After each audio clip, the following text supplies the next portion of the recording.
তো সেই দোকানটা তোমরা আসলে আসতে পারো। এই দেখো জোন হাবড়াতে আছে, তো যদি আসো তাহলে। তো গাইজ এখন বাড়ি চলে এসেছি। তো এখন যাবো হচ্ছে রিকদার দোকানে টাকা তুলতে। তো বাড়ি এসে আপনাদের সঙ্গে দেখা হচ্ছে। তো চলো। তো গাইজ এখন আমি বাড়ি চলে এসেছি। তো এই দেখো, এই হচ্ছে আমার, তোমার হচ্ছে গিয়ে চশমা। তো চলো এটা বের করে দেখি। এই যে অপটিক জোন যশোর রোড। তো চলো এটা খোলা যাক। এই যে এই দেখো চশমাটা, দেখো গাইস হেভি লাগছে না? তো চলো এটা আমি পরে দেখাচ্ছি। এই দেখো, এই যে আমার হচ্ছে নতুন চশমা। কমেন্ট করে বলবে কেমন লাগছে আমাকে। বোঝার মতো লাগবে।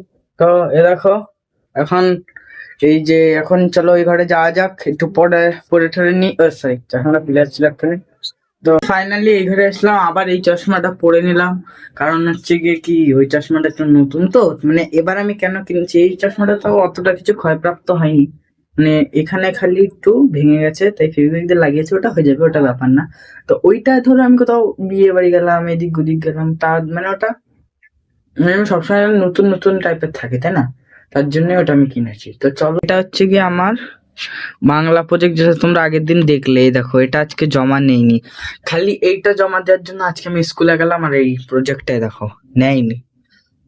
কি বলবো। আর আমার বন্ধুরা বলছে এই ক্রিয়েটিভিটিটা তো হেভি করলি, হেভি লাগছে এটা দেখতে। তো এদের উপরে ফেভিকুইক পড়েছিল, আগের ব্লগে তো আপনাদের দেখালামই। তো এখন হচ্ছে গিয়ে কি, আমি একটা জিনিস দেখাবো।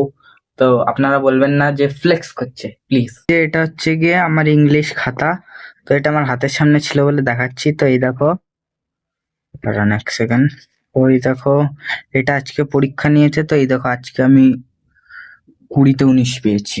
তা এটা আমি কেন দেখালাম, এটা আমি তাদের জন্য দেখালাম। এবার অনেকে বলবে যে ইংলিশটা সহজ, তো এটা আমি তাদের দেখালাম যে বলবে এই বয়সে ব্লগিং করছে পড়াশোনা বাদ দিয়ে। তো দাঁড়াও, তোমাদের আমি আরো কিছু দেখাবো। এটা হচ্ছে গিয়ে 25-এ, এটা হচ্ছে 22.5। এটা হচ্ছে গিয়ে জিওগ্রাফি, ভূগোল। এই দেখে নাও, এই যে এই এখানে কিছু কিছু কাটা গেছে, গেল। এটা হচ্ছে গিয়ে এই দেখো, এতে 29 পেয়েছে। এটা হচ্ছে গিয়ে কম্পিউটার। দাঁড়ান এক সেকেন্ড, এই দেখো এটা হচ্ছে গিয়ে কি কম্পিউটারের খাতা। আর এই দেখো এটা হচ্ছে কি কম্পিউটার প্রশ্ন। এই দেখো যদি বিলিভ না, এই দেখো 30, ফুল মার্কস 30। এই যে পুরো প্রশ্ন উত্তর, মানে সরি এটা প্রশ্ন, এই দেখো। আর এই যে এনসিসিরও এইটা পরীক্ষা হয়েছিল, এতে 50 মার্ক ছিল। তো 50-এ আমি পেয়েছিলাম হচ্ছে 45। তো এটা দেখলাম তাদের জন্য, যে যারা ভাবে যে এই বয়সে ব্লগিং করছে, তা তারা তো জানে না যে আমি কতটা পড়াশোনায় এফোর্টস দিচ্ছি আর ব্লগিংটাও সাথে সাথে করছি। তো তাদের জন্য এটা আজকে দেখালাম। তো চলো গাইজ, এখন যে একটু পড়ে নি, তারপরে গাইজ এই দেখো মা এখন রুটি বানাচ্ছে। এই যে, তো মায়ের মাঝে মাঝে আঙুল ব্যথা থাকে, আমাকে রুটি মারতে হলে কিন্তু আমি ঠিকঠাক পারি না। দেখো আঙুল ব্যথা এখনো, এখনো ব্যথা। না কালকে সকালে কি খাই, দুপুরে নেমন্তন্ন তো না? কোথায় নেমন্তন্ন? ওই যে পিসি বাড়ি, ওই যে ওই বাড়িটা। কোন বাড়িটা? আর সন্ধ্যে বাড়ি আমরা যে আগে গেছিলাম সন্ধ্যাবেলা খেতে, মনে আছে? তুই গুড্ডু, গুড্ডুরও আছে। ও আচ্ছা, ওই ইয়েদের হ্যাঁ হ্যাঁ আছে। কালকে দুপুরে, দুপুরে কালকে তো স্কুল যাবো। তো কোথায় যেতে হবে না? হুম, না কালকে প্রজেক্ট জমা নেবে, আজকে বাংলা নেয়নি প্রজেক্ট জমা। না ওই জমা চলবে, আমি অ্যাপ্লিকেশন লিখে দেবো, ওখানে তুই লিখিস, আমি সই করে দেবো। যা, ছুটি তো দেবে না।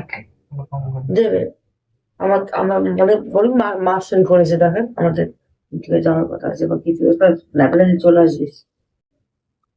ঠিক আছে, দেখবো ওখানে। না আসবি, তাহলে দুপুরে আনবো না তাহলে। কেন?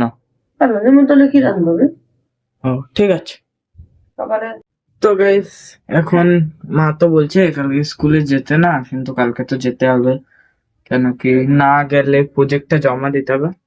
হ্যাঁ, ও নিজেই যাবে না? না।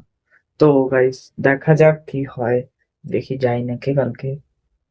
কালকে যাবো অবশ্যই, দেখি ছুটি নিয়ে যদি আসতে পারি, নিমন্ত্রণ আছে তো দেখি এখন কি করি, আমারও সেটাই কথা। তো দেখি যদি আসতে পারি, যদি স্যার ছুটি দেয় তা আসবো। তো আর আজকে নয়তো কালকে আর আসা হবে না, কোথাও যাওয়া হবে না। রাত্রে খাবো এই যে রুটি আর ডাল খাবো। তো এখন আমি খেয়ে নিই, আজকের ব্লগটি এখানেই শেষ করলাম। যদি আপনাদের ব্লগটি ভালো লেগে থাকে তাহলে একটি লাইক করে দেবেন, আর চ্যানেলটিকে সাবস্ক্রাইব করে দেবেন আর কমেন্ট করে দেবেন। আর যদি ফেসবুকে দেখে থাকেন তাহলে ফলো করে দেবেন। Bye bye.